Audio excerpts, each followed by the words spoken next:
Welcome to the intersection of technology, cybersecurity, and society. Welcome to ITSP Magazine Podcast Radio. You're about to listen to an episode of Tech Done Different podcast with Ted Harrington. Do you follow the pack or challenge the status quo? Join Ted as he explores how to succeed by going against conventional wisdom. You'll hear leaders in technology and security tell stories about how they achieve their success by doing things differently. Knowledge is power. Now, more than ever. CrowdSec, the collaborative and open source cybersecurity solution. Analyze behaviors, respond to attacks, and share signals across the community for free. Let's make the internet safer together. Learn more at crowdsec.net.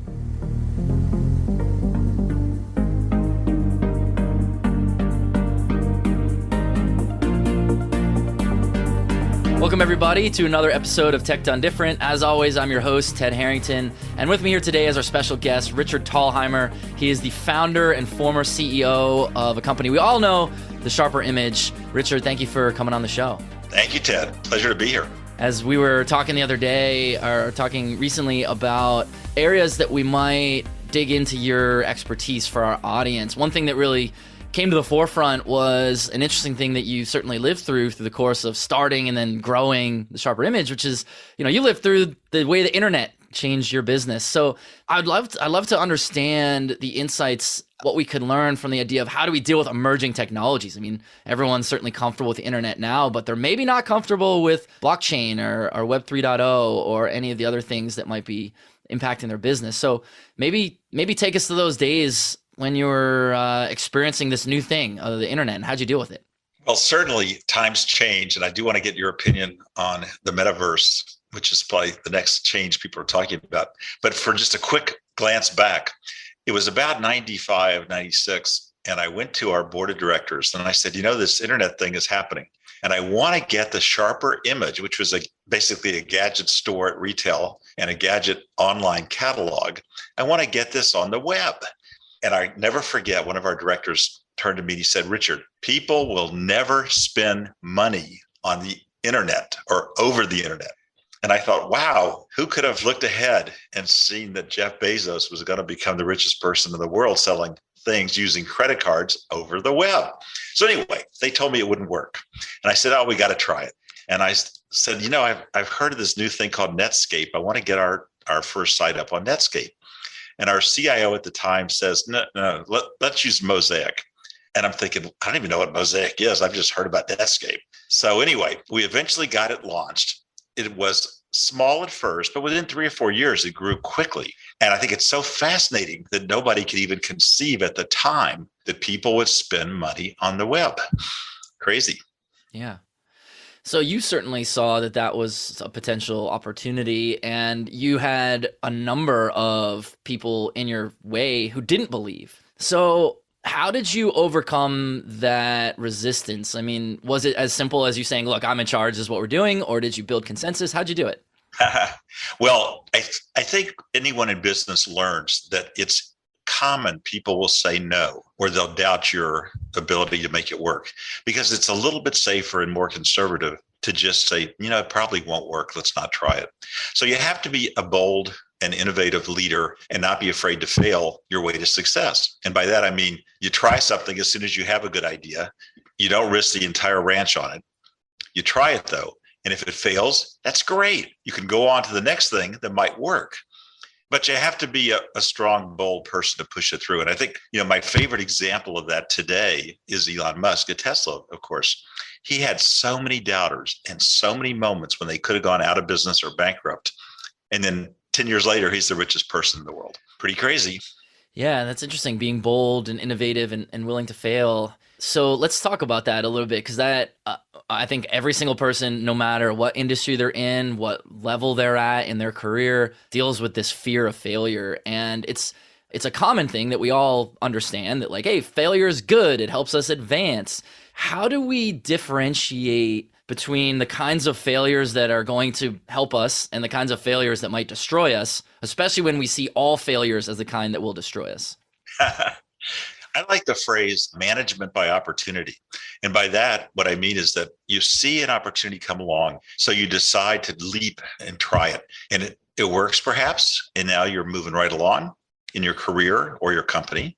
Or maybe it doesn't work, it fails, and you get rid of it quickly and you try something else. And certainly in my lifetime, we tried so many things. Some worked really well, some didn't work so well. But you can't be afraid to fail your way to success.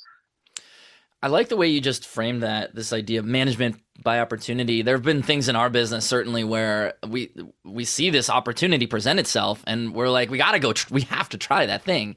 And then I look back as I'm in the middle of these decisions saying like, this feels a little too like I'm flying by the seat of my pants. But the opportunity, it checks out when you think about why we wanted to do it. And some of them panned out and some of them didn't. So what is a good way for people to think about when those opportunities present themselves? How do you distinguish between, you drown in opportunities. How do you distinguish between the good ones and the bad ones? Well, there's different types of feedback. One type of feedback is the knowledge that you're going to build as you investigate a new opportunity. That's your own personal knowledge about what's the chance this is going to work. If it's a marketing effort or a product creation, a lot of it's going to depend on how people receive the new product. And what I've learned, this is sort of fun, is that if you will just informally talk to your friends, talk to your acquaintances, talk to strangers that you meet on a vacation or at a resort, and just say, hey, I've got a sort of little informal survey I'm doing. I'd like your opinion. Tell them about the app or the product or the service, whatever it is. And what I find is that after about the seventh person, all the patterns seem to become apparent. You'll learn very quickly if you ask 7 people what they think of your new idea. You'll learn whether it's a good idea. You don't need a fancy, expensive consumer research survey. Just go ahead and ask people. Yeah, I like that too, especially because inherent in that is helping people, especially people who are innovators and founders and aspiring entrepreneurs, will sometimes hesitate to want to talk about their idea because they think someone else is going to steal it. And the reality is people don't steal each other's ideas. I mean, yeah, I guess it happens occasionally, but it's all about execution anyway. Even if someone else stole your idea, you still have to execute it. But what I'm hearing you say is talk about your idea because it will help you validate whether the idea is any good and then maybe find some holes in it, et cetera. And Ted, what you just said, I think is so important, which is having the idea is important. That's an essential piece of it. But the execution is really what makes it work. And I've, in my lifetime, met a lot of people who said, oh, I could have been the sharper image guy. I had an idea for a product once. Well, they don't realize having the idea for the product is one thing. Getting it sold, getting orders, getting people to buy the app, whatever it is, buy the software, that's the hard part. I mean, Larry Ellison at Oracle wasn't built just because he had an idea. It was built because over many, many years, they kept selling it to companies that wanted it. And the execution was everything. I like to think that I had the idea for Uber before Uber was an idea. I definitely, years ago, I was like, man, if only I don't like this taxi cab experience. If I could just have a town car and it could just come to me, but only when I need it. I don't want to have it all the time. And of course, didn't do anything with that. And, ride sharing has become an amazing thing. That probably happens to people all the time because someone executed it, right? Execute an idea. Having an idea is not cheap, but the execution is certainly important. Hey, just as a quick anecdote, I remember going to New York City. I live in San Francisco, but I go to New York City often for financial meetings. And we'd have to rent a car service for the day to get from office to office quickly. And they'd always have a 3-hour minimum. And so we maybe need the car on and off for 6 hours for the full day. And it was so expensive. And now you do that Uber ride for $15 to $60 instead of a $450 limo bill. Really interesting. Yeah, right. And then it's right there when you need it. Yeah, totally.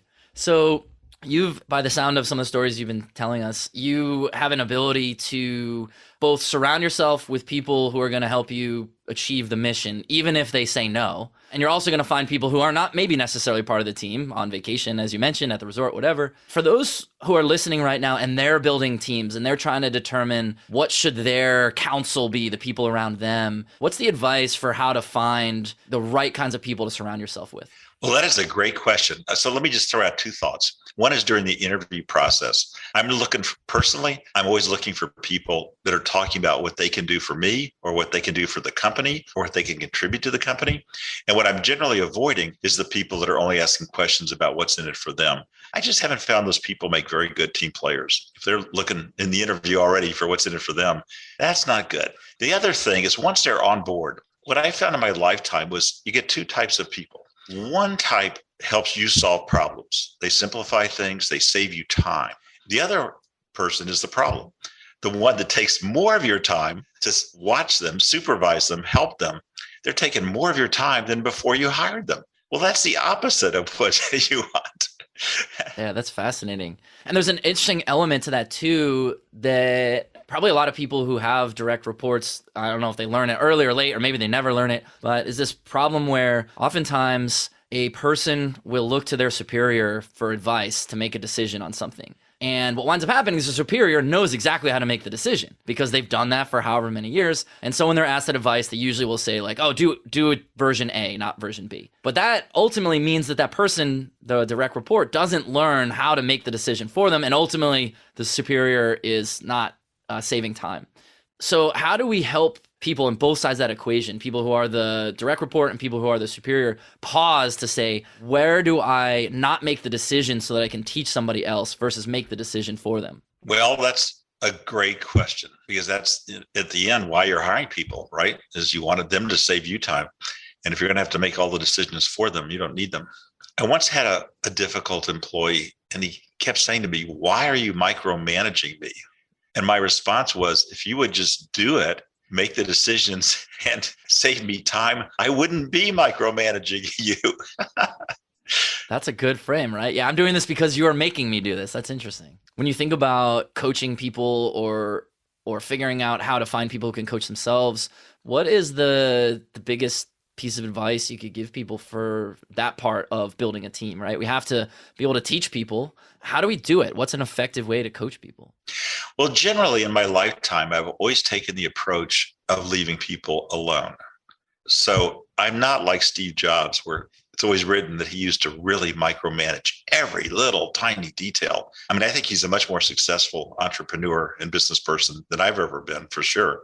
But he really irritated people by micromanaging them so much. So I say, hire somebody competent, leave them alone. And if you find yourself needing to jump in and micromanage them, that's probably a sign you chose the wrong person. And that's a whole other part of the problem, which is once you identify somebody isn't performing or isn't helping, how do you get rid of them? And I personally must confess, I've had the failing in my lifetime. I probably let people stay on too long once they pass that point. And the emotion that I've experienced many times is you keep agonizing. Gee, should I let them go? Should I tell them to find another career path? They'll be more successful elsewhere. Well, that's fine. And once they're gone, what you say to yourself is, oh, this worked great. I should have done this months ago. Yeah. What was I waiting for? Especially if that person maybe is a high performer, but they're a bad culture fit, or maybe they're a great culture fit, but they're a bad performer. Both of those wind up being difficult situations to terminate people. I share the same deficiency that you just described, that I tend to hold on to people longer than I should. And as soon as you get rid of them, you're like, oh, I'm glad we're on the other side of this now. So how do you think through that? I mean, I heard someone describe the sort of framework the other day as there were these 3 T's. I think it was, when you find yourself in that situation, one option is to terminate. Another option is to train the person or the team, whoever the person that needs to be trained, or is it their team around them needs to be trained? And then the third T was to tolerate. And that's actually what most people do. Is they're like, the easier thing is to do nothing, so I'm just going to tolerate this poor performance or poor culture fit. How does that resonate with you? Is there a better way to think about it? Well, it's funny you brought that up because as we approach this session, I was thinking about our first CIO, a young guy. He was about 28 at the time. He was a brilliant programmer, but he was just a spoiled person. He didn't play with the team. He threw tantrums. He was difficult, and we couldn't get rid of him because he had the keys to the software in his head, and he wasn't sharing them with anyone. And so we were in a difficult position. We put up with this guy. Eventually, the strategy I used was to continue to build up the team around him and to make sure that we had the keys in everyone's head, not just his. and then we let them go. And we were so thrilled. But what it taught me was you can't be dependent on one person who's the only one that really understands the systems. Most people don't have that problem because they're in bigger companies. But when you're starting up, you've got just the bare bones crew. I don't know. I mean, I think even in big companies, people have that problem too, because there's so much more politics in larger companies, and people protect their job security by doing exactly what was described here, where they make themselves very difficult to replace. And yeah, so certainly building that redundancy is key, not only to get rid of bad performers when you need to, but also to make sure that the organization becomes a self-sustaining thing that's not dependent on any individual person. Definitely. And since we're talking about the word termination, I want to make it clear, I'm not particularly a hard ass. I put up with people too long. I don't yell at people ever. I never belittle or use sarcasm. I mean, I think it's really important to be polite. And we had a big enough company. At the end, we had 4,000 employees. So we followed protocols like, for example, give people a written warning if you're dissatisfied with their performance. Give them a second written warning. Give them a third written warning. And then you can terminate them, but not until then. And I never used the kind of approach. And again, my idol, Steve Jobs, was just known for belittling people, really ridiculing them and insulting the person in front of other people. If you're going to put somebody down or criticize them, rather, do it in private. So praise in public, criticize in private, right? I believe in that for sure. So let's talk about, we've been talking about, poor performers or poor culture fits, but let's talk about the good performers and good culture fits. How do people always talk about you need to identify potential. And I think anyone who ever joins any organization is like, I hope they see the potential in me. So how do we identify potential in people? Well, again, I'm repeating myself, but I start off by finding people in the organization that are solving problems and making life easier for everyone else. Those are the ones that I want to advance, the ones that reduce the workload for me and for other people. And then you've got a slight problem that you've got somebody above them who might be intimidated or, threatened by this younger employee's rise.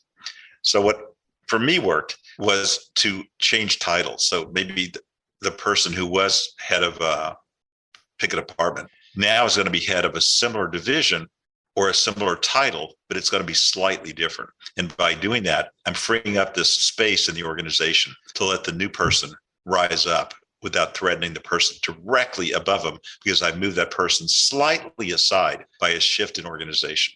That's a really fascinating way to think about it. So now, right, because no matter how large the organization is, you have that sort of linear problem where a high performer needs to essentially take their boss's job. And if their boss doesn't move, then what does that mean? So you're saying create the lane by moving the block to a different lane. Exactly. Yep. That's really fascinating. And the person on top who's being somewhat usurped by the younger employee, they may be a little bit out of shape. So you might need to give them a nice consultation that reassures them how valuable they are to the company. If you could give them a slight raise because they're maybe due for one, that'd be very nice also. That would really smooth the feathers. But you got to get them out of the way so the new person can take over.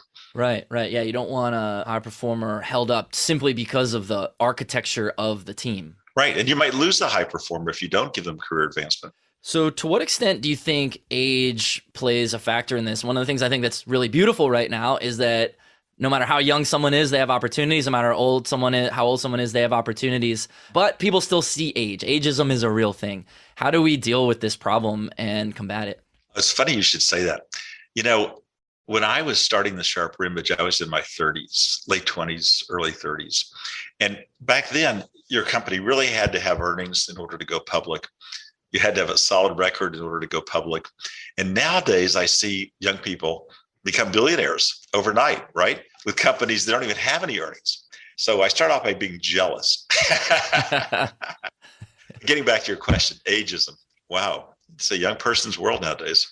What specifically can we address about that? Oh, and I don't want to let this interview end without getting your take on the metaverse and Facebook and what's going on with that. Sure. Well, yeah, we can. Let's come back to that in 1 second. We'll talk about metaverse. Yeah, I guess the question really was around, especially people who are younger in their careers who might be at sometimes maybe held up because they only have a certain number of years experience. And it's often praised as like this was really brave to give this, early 20 something, early 30 something, this really big job. How do we make sure that we're not implementing these barriers? Like it's a very serious problem in cybersecurity where we say things like entry-level jobs require 5 years experience. It's like, that's not an entry-level job then. That's really what the question I was trying to get at, is how do we solve that problem for security professionals? But I was trying to zoom it out because I know you're not from security. But when we think about these barriers that we sometimes put in place for required years of experience, how should we think about that differently? And if so, how do we do it? Well, you're catching me by surprise because I honestly didn't realize that in cybersecurity, for example, hiring requirements are that strict about age, needing 5 years experience. I'm surprised, honestly. I didn't think that existed. They're not all like that, but this is definitely one of the big gripes that those of us in the security community are advocating against. And companies are starting to figure it out and realize, oh yeah, maybe that's not what we should be doing. But it still exists. It's pretty rampant, actually. People will say things like, for entry-level roles, you need a master's degree or, equivalent years experience. And it's like, what's someone to do with that when they're right out of college, So yeah. Well, I want to say, for me personally, my hiring, and I was always involved in the highest level executives, and at the beginning I was involved in everybody. My hiring was never particularly based on college degrees or experience, because as an entrepreneurial business, and ours was the essence of an entrepreneurial business, meaning it's small, had to make it happen every day. It wasn't funded by some venture capitalists. We were living on our own cash flow. I really valued people who talked to me in the interview about what they knew about the subject matter and what they could do to help the company grow or protect the company from threats. And I couldn't care less what degree they had or what college. I went to Yale College. I couldn't care less whether you went to Yale or any other Ivy League college. So that's my approach. And I think there's other successful executives that have the same approach. That is a disregard for formal training and a preference for on-the-ground training. So we could talk about metaverse. So let me ask you a question about your question so that we can talk about it effectively. What made you want to ask that question? Here you are, you're a very successful business person, you're an investor now. Are you asking this question because you see the opportunity, or is it because you're like, what made you want to ask about that? I'm very intrigued. All right. I'll focus the very sharp pencil here for you, Ted. Since leaving my business career about 2016, so now it's been 6 years, I really focused on my investments, and I've been very successful investing. And one of my favorite stocks is Facebook, Meta. And Mark Zuckerberg is one of the people I admire the most. And yet, he had a great idea. Then he had some more great ideas, like buying Instagram. But what is the next great idea for Mark Zuckerberg? Or is he sort of past having great ideas? That's an ageism question here. And you're much more akin to this subject matter than I am. So I want to hear your opinion. Well, that's a really fascinating question, because I would have to sit in a lot of rooms with Mark Zuckerberg to be able to answer whether or not he's past his great ideas. My guess is there are probably endless ideas that come out of that guy that get shut down because they're too in the clouds, just too far ahead of his time. I don't know. I mean, you look at the way that anyone creates ideas, right? Some people are full of ideas, some people are full of execution, some people are a combination of the two. Facebook has undeniably succeeded over a very long period of time based on their ability to execute on their ideas. So I would be hard pressed to imagine that Mark Zuckerberg and the team that's around him is out of ideas. I look at the metaverse and I see it as something that is not yet its version of what will be the successful thing. It's like, here's this cool idea, and it's like this mushy potato. How is it going to someday become a crinkle cut French fry? And I don't know what the crinkle cut French fry is, but I know there's a potato on the table. And so that's the part that's got me really interested. Like, will people buy and sell real estate in an alternate universe, and that becomes like the way we all interact with people in the future? I think probably not, but the novelty of it is getting people thinking, is getting other entrepreneurs thinking, and those kinds of opportunities I think are undeniable. Wow. Sounds like you're somewhat optimistic that he's onto something. They're spending $10 billion a year, supposedly, according to the press, researching this. Yeah, I mean, I think there's something there, and when you're spending that kind of money on something, maybe there's even more to it than we see. The security guy in me sees like this is just another way to get my data. Yes. But there's probably, some truth in that. But yeah, you look at all these different aspects to what Facebook has become. I mean, the core product of Facebook, that is going to die. People don't want Facebook anymore. Younger generations don't even sign up for it anymore. It definitely is something people look at and they're like, you have Facebook. It's like having a Hotmail account right now. Yeah, or AOL.com. Or AOL, yeah. So Facebook has to move on. But that's the truth. I mean, you probably experienced it in your business, right? Where there were aspects of the business where what you started with, maybe 10 or 20 years ago, now all of a sudden it's like, we have to move away from that, right? Was there an example of something like that? Well, I think the most obvious example is I grew up in an age of paper catalogs. We actually lived and died by selling products printed on paper. And nowadays, I don't even want a paper catalog to come to my home, right? And I've pretty much reduced all of them to not being mailed to me. And I'm shocked that I give money to an organization or a charity or buy a product. And before I know it, they're sending me paper mail. It's like, don't do that. It's not good for the environment, and I don't want to look at it anyway. It's all online. Right. And the cost and effort, like why? Yeah. So it's funny that I grew up in an age which you don't remember when people lived for those 20 or 30 mail order catalogs that came at Christmas. Right. Yeah. What a substantial change that you experienced for sure. And being able to see that change come around the corner, it's funny talking about paper, and it makes me think of, for anyone who's ever watched, The Office, which is all about one of the funny lines in there is like, how do you adapt to being a paper company in a paperless world, right? And it's like, you weren't a paper company, but you were originally reliant on paper and you had to move on. Well, as our time comes to a close here, Richard, first of all, appreciate all the wisdom and insight. I have so many notes and things I'm going to take back to my business from what you shared with us today. Is there any parting wisdom or anything that I didn't ask you about that you want to make sure we did talk about before we leave? Well, I do want to encourage people to go to this website, thesharperinvestor.com, thesharperinvestor.com. That's my little website. I do a blog about once every 2 weeks. It's mostly about stocks, investing, making money for yourself. And a lot of it is tech companies, of course, because that's the area of the NASDAQ that I really follow closely. And this is a unique opportunity in our history to make money because some of these stocks are so beaten down. They're all off 20, 30, 40, 50% from their year's high. So for your followers who are investors, this is a really interesting time to consider investing. And I give you my free 25 pro trading tips just by throwing your email into thesharperinvestor.com. I love it. I'm going to go check that out right after this. Yeah, definitely. When things are retracting the way they are right now, everyone gets scared. But that is the time to buy, certainly when things are dumping. Oh, so Warren Buffett was so smart. He's one of the world's richest men. He said, be fearful when others are greedy, and be greedy when others are fearful. Well, everyone's fearful right now. The NASDAQ has just been pummeled. This is a great opportunity to buy low. Remember, buy low, sell high. You got to do it in that order. You got to buy low. This is the time. Totally. It's really interesting seeing that in the contrast too to the real estate market. Kind of feels like everyone's greedy right now. So maybe that's a time to be fearful in real estate and focus resources into the stock market. This is not financial advice. I'm not a financial advisor. So, all right. Well, Richard, thank you so much for your time today. You've been awesome. Thank you, Ted. Great conversation. Totally. For everyone else, if you want to learn about what Richard is up to or request to appear on the podcast yourself, just go to tedharrington.com/podcast, and we'll catch you next time. CrowdSec, the collaborative and open source cybersecurity solution. Analyze behaviors, respond to attacks, and share signals across the community for free. Let's make the internet safer together. Learn more at crowdsec.net.